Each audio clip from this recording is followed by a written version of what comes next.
խորհրդի մասին։ Եկեք խաչակնքենք, հանուն Հոր եւ Որդու եւ Ոգու Սրբո,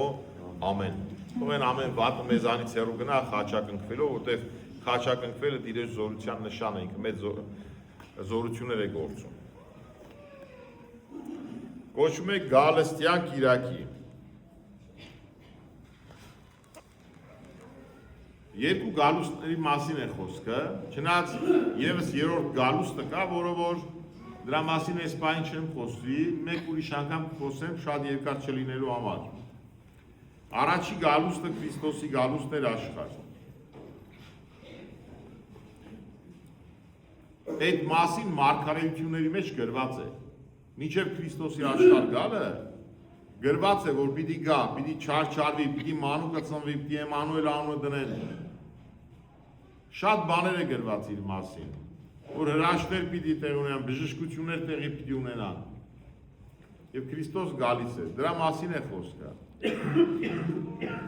Երկրորդ գալուստը ընդհանրական, վերջնական գալուստի մասին է խոսքը, որի մասին չեմ ուզում այսպես շատ ավելի մանրամասնեմ, որտեղ պատկերացումները, ասեմ, այդ տեսակ երևույթներով, որ վախացնելով աղանդավորներ են գալիս ձեր տները։ Հիմնականում Եհովայի վկաները, որ գալիս են, իրենք առաջի բառը, որ պիտի ասեն ձեզ, դա ձեր մեջ վախ առաջացնելն է։ Վախ, որպեսզի ձեզ կարողանա ղեկավարել։ Ոնց որ են գուշակները, որ կան, ասում են գումար տվեք, որ բան անենք այսպես, գուշակենք այդ ցիգան եւ այլն այդ գնչուները։ Առաջին ինչ են ասում, ցնցող բաներ են ասում իրենք։ Սա հոգեբանություն է, կարող է ասեն, քո հարազատը քեզ դավաճանելու է, քո ընկերը, որի անունը 5 տարից կամ 4 տարից է բաղկացած։ Քո հարազատն է փոքր երեխա կա, որը որ մահվան չգիտեմ ինչ կա իր վրա, ինքը պիտի մահանա։ Միանգամից արդեն ամեն ինչ պատրաստ է անելու։ Վերջում, երբ որ գրպանները դատարկում են, հասկանում ես, որ խաբվել ես, կամ չես էլ հասկանում, կարծում ես, թե մարդ փրկեցիր։ Նույն ձև գալիս են մարդիկ, դռան դեմ սկսում են վատ բաներից խոսալ, վախեցնել։ Վախը նշանակում է տերոր, ահուսարսափ։ Բայց ավետարանը ինչ է ասում է զգույշ եղեք, որ ձեր հավատքը ճարտարամտության արդյունք չլինի, մարդկային ճարտարամտության, այսինքն մարդը ձեզ վախացնելով բերի դեպի Աստված։ Սա կոչվում է մարդուն շահագործել։ Իրականությունը ասեմ ձեզ, այն ինչ որ գրված է, երկրորդ գալստի մասին, որ կարդում ենք, մի քիչ ավելի վախ է առաջանում մեր մեջ, դա իրականություն է, բայց դրանով անդադ շեշտել մարդուն վախացնել, դա էլ ճիշտ չէ։ Մարդը կհիվանդանա։ Դա համար մի փոքր այլ տարբերակով ենք մոտենում, յուրական հատկապես երբ որ մենք, գիտեք, ասում է երեխան որ ծնվում է, նախ կաթ է ուտում, չէ, հետո մեծանալով կոշտ կերակուրներ է ուտում։ Այ երկրորդ գալուստը կամ հավիտենական կյանք այդ կոշտ կերակուրն է, ծանրամարս կերակուր է։ Դրա համար պիտի հոգևոր աճ ունենաք, որ հանգիստ ընկալեք այդ ամենը։ Այդ ոնց որ առաջի դասանցի երեխային տանես բարդ մաթեմատիկական խնդիրներ տաս, ասես լուծի։ Կամ սովորի 10-րդ կամ 8-րդ դասանի ծրագրով։ Հələ երեխան տարերը պիտի սովորի, այնքան ինֆորմացիա պիտի հավաքի, որ կարողանա մյուսը, կամ նոր փոքր երեխային ասես 500 կիլո բեռ բարձրացու, դա իր համար չէ նախատեսված։ Այդպես էլ բեռի պես է, ծանրություն է երկրորդ գալուստը։ Բայց կա նաև լավ կողմերը դրա։ Մի քիչ փորձենք այլ կերպ մոտենալ խնդրին։ Ուրեմն առաջի գալուստը ինչի է նման։ Առաջի գալուստը նման է ոնց որ ծառ տնկել։ Ծառ եք տնկում, Քրիստոս եկավ աշխարհ, ինչ արեց, եկավ ավետարանը քարոզեց, հիմքը դրեց, սերմը դրեց, որ այդ աճի ու բերք տա։ Երկրորդ գալուստը բերքահավաքի ժամանակն է։ Որտեղ երկրորդ գալստի մասին երբեմն մենք սկսում ենք վատը մտածել, պատիժ, ես ուրիշ տեսանկյունից եմ մոտենում հարցին։ Երկրորդ գալուստը ոչ թե պատիժն է, այլ պատվի արժանանալը։ երբ որ ապրել ենք ճիշտ, մաքուր կամ Աստծով անպայման, ընդունել ենք Քրիստոսին մեզ որպես Տեր եւ Աստված, ընդունել ենք մեր մեղավոր վիճակը, նաեւ ասենք Տեր, թեկուզ մեղավոր ենք, բայց դու ես մեր ծնողը, մեր հայրը դու ես։ Եվ ակնկալել ենք Տիրոջ սերը, ողորմածությունը, ներողամտությունը, որովհետև մենք ինչքան էլ ուզենք ժողովուրդ, դուք ձեզ չեք կարող փրկել։ Դա կեղծավորություն է, երբ որ մեկը կասի ես այնքան մաքուր եմ ապրել, փրկվելու եմ, անհնարին է։ Ես տես մի հատ դեպք եմ ուզում հիշել Ավետարանից։ Հարուստ երիտասարդ կար, եկավ Տիրոջ մոտ ասելու Տեր, ինչ անեմ, որ երկնքի արքայությունը ժառանգեմ։ Ասեց, պատվիրանները պահի, ասեց, որ մեկը, սիրիր քո Տեր Աստծուն, հորդ մորդ հարգիր, մի նախանձիր, մի ես կողմ, մենք կողմ, վերջում ասում է, սիրիր քո ընկերոջը քո անձի պես։ Հիմա իրենք, որպես մի համայնք, մի ընտանիք, բոլոր իրար քույրեր եւ եղբայրներ են։ Եթե մեր մեջ կա մարդ, ով վատ է ապրում, եւ մենք լավ ենք ապրում, նշանակում է մենք չենք սիրում մեր ընկերոջը, մեր քրոջը, մեր եղբորը, ինչ պիտի անես, պիտի իրեն օգնես, պիտի ի վերջո ունեցվածքը ծախես, բաժանես, եթե որտեղ են մարդը տուն չունի, ուրեմն դու չպիտի ունենաս, սա ծայրահեղ մոտեցում է իհարկե, գրված է սիրիր քո ընկերոջը քո անձի պես, սիրելիներ,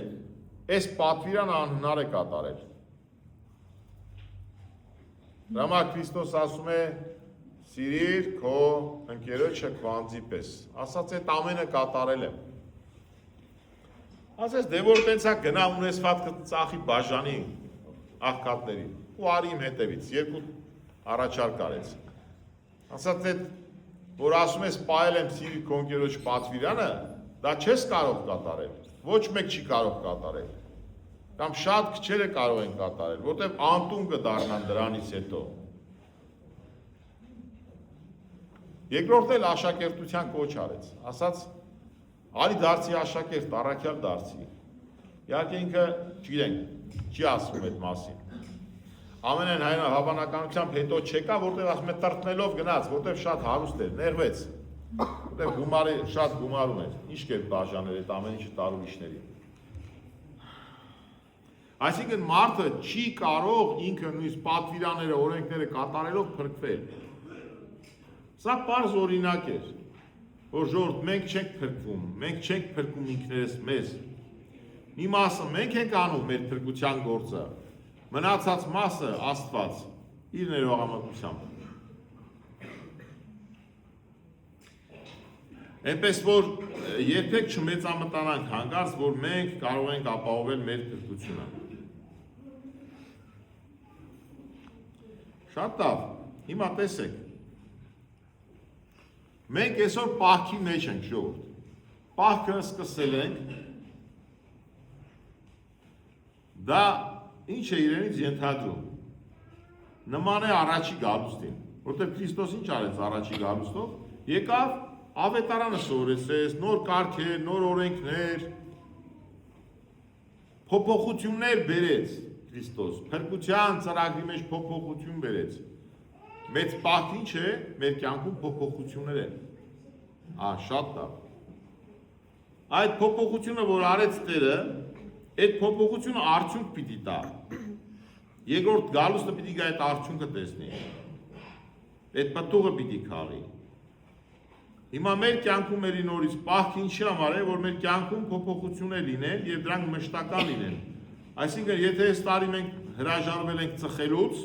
կամ հայոյելուց, կամ ինչ-որ բարկանալուց, կամ ինչ-որ մի վատ երևույթից, այնպես չլինի, որ այս 40-օրյա պահքը ավարտվի, նորից վերադառնանք հին մոլությանը։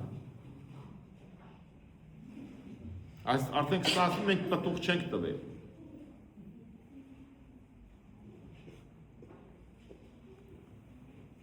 Դրա համար այս երկրորդ գալուստ ասվածը պահքից հետո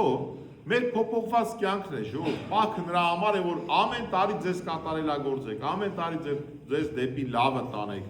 Ամեն տարի նմանվեք Աստծուն։ Փորձենք նմանվել Աստծուն, որտեղ Աստծո պատկերով ենք ստեղծված, պարզ է պիտի անդադ Աստծո պատկերից հեռանում ենք, նորից մոտենանք Աստծո պատկերին։ Շատ լավ։ Հիմա շատ մի հետաքրքիր բան ասեմ ձեզ։ Սիրելի, Պասխի ժամանակ եկեղեցին լցվում է, շատերն են գալիս, շատանում եք։ Պասխից հետո է ժողովուրդը չեն գալիս։ Քչանում եք։ Այդ երկրորդ գալուստը մեր կյանքից վերացնում ենք մենք։ Պտուղները չենք տեսնում, չեք ուզում շարունակել։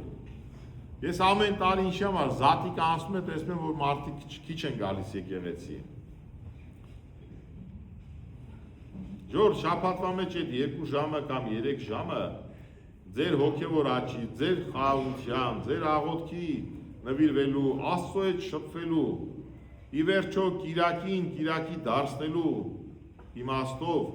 որ կիրակի նշանակում է Տերունի օր, Տիրոջ օր, Տիրոջ օրը։ Այդ կիրակի մի դադարեցեք, եթե եկել եք շարունակեք, սիրելիներ։ Շարունակեք, առավել օրհնություններ վայելեք, առավել խաղաղություն ունեցեք ձեր մեջ։ Որտեվ չեմ ուզում այդ օրհնությունները, որ դուք պիտի ստանաք, ժամանակավոր լինի, թող այդ ամեն ինչը շարունակական լինի։ Ի վերջո մենք սովորություն ենք դարձնում, ինչ-որ մի բան կրկնելով մի ամիս եթե կրկնում ենք, դա հոգեբաներն են ասում։ Դա սովորություն է դառնում մեր մոտ, սովորական երևույթ է դառնում։ Այս սովորույթից նույնիսկ սովորության ուժը ասվածը, դրանից մի հրաժարվեք։ Մնացեք շփվեք Աստծո հետ, ձեր ընտանիքներով հանդերձ։ Ի վերջո, տեսեք, մենք ծնվում ենք ակամամ, անկախ մեր կամքից, չէ, չեն հարցնում, այ մարդ ուզում ես ծնվես, թե չէ։ Ծնվել ենք։ Այդ ծնվելու հատկությունը գալիս է Աստծուց,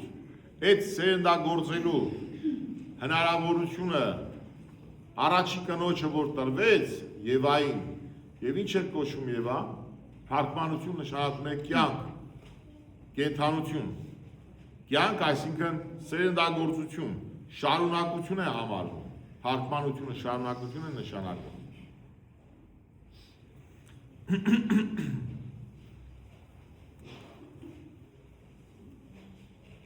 Ուրեմն այդ սերնդագործելու հնարավորություն Աստծուց է եկած։ Ես քիչ առաջ ասի, ծնվում ենք անկախ մեր կամքից, բայց Աստծո կամքով։ Աստծո կամքն է, որ մարդը սերնդագործի։ Այր եւ կնոջ միավորություն լինի եւ մարդիկ ծնվեն։ Մանալուց էլ չեն հարցնում, ուզում ես մանաս թե ոչ։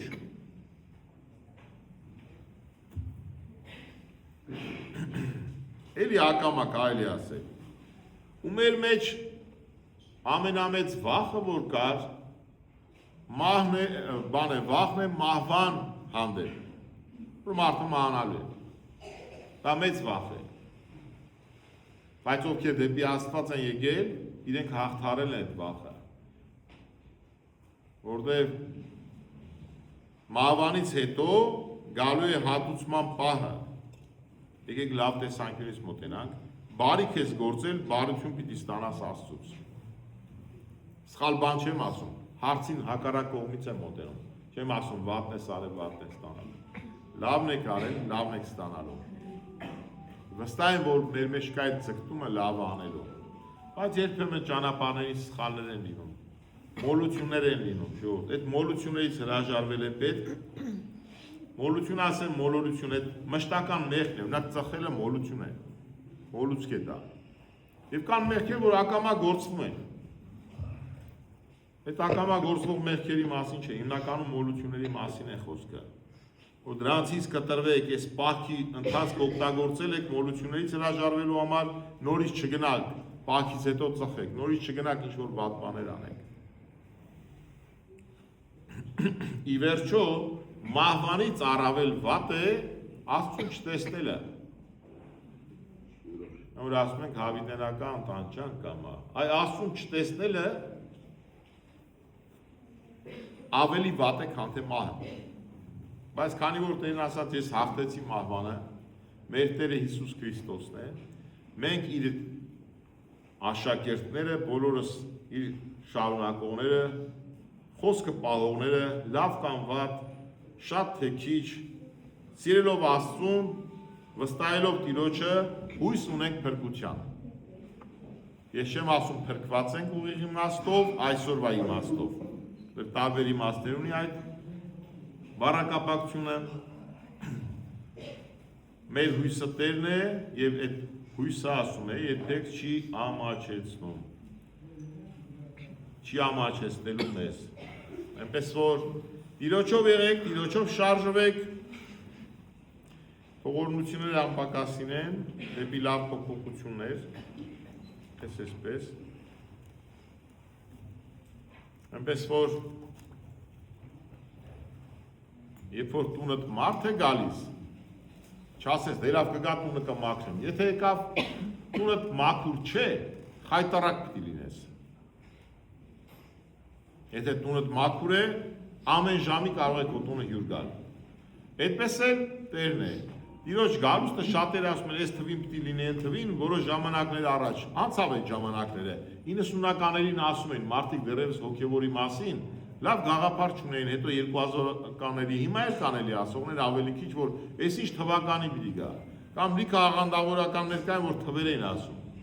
այս թվին կգա այն թվին, օրինակ Եհովայի վկաները անդադ բան են անում, ասում են այս թվերին գալու է, անդադ թիվը փոխում է, վերջում հիմա հրաժարվեցին, էլ չեն ասում։ Որտեվ Քրիստոս ասում է ոչ մեկ չգիտի, միայն Հայրը գիտի, երբ է լինելու երկրորդ գալուստը։ Այնպես որ շահագործել չի կարելի, բայց ասում է այդ գալուստը շոր փայլակի պես է լինելու, կայծակի պես, երկնքում լույսերը չէ տեսնում, կայծակի կամ գիշերը լույսը անմիջապես անցնում է արագ։ Այն դրա պես է լինելու, ասում է։ Կայծակնային արագությամբ պիտի լինի եւ չենք հասցնելու, ասում մարդիկ առաջվա պես նորից պիտի ուտեն, խմեն, մարդու գնան, ամուսնանան ու այդ օրը կգա հանկարծակի։ Հանկարծակի պիտի լինի։ Սա չեմ ասում, որ վախենանք, սա ասում եմ մեր տները մաքուր պահենք, մեզ մաքուր պահենք եւ երբեք չեք վախենա դուք, որ ձեր տունը մարդ կգա խայտարակ կլնեք։ Սա էր, որ ուզեցի այս բանին խոսենք, հաջորդ ուրեմն եկող Կիրակի օր արդեն ծաղկազարդ է, ծաղկազարդով սկսում է ավագ շաբաթը։ Այն բարեկան կենթանի բարեմաղթանք ունենք, ասում ենք շնորհավոր բարեկենթան, բարով հասնենք սուրբ հարության։ Շուտով հասնելու ենք, որ մեր գեղեցիկ զատկական տոները նշենք։ Տիրոջ շնորհներով, ամեն։ Ամեն։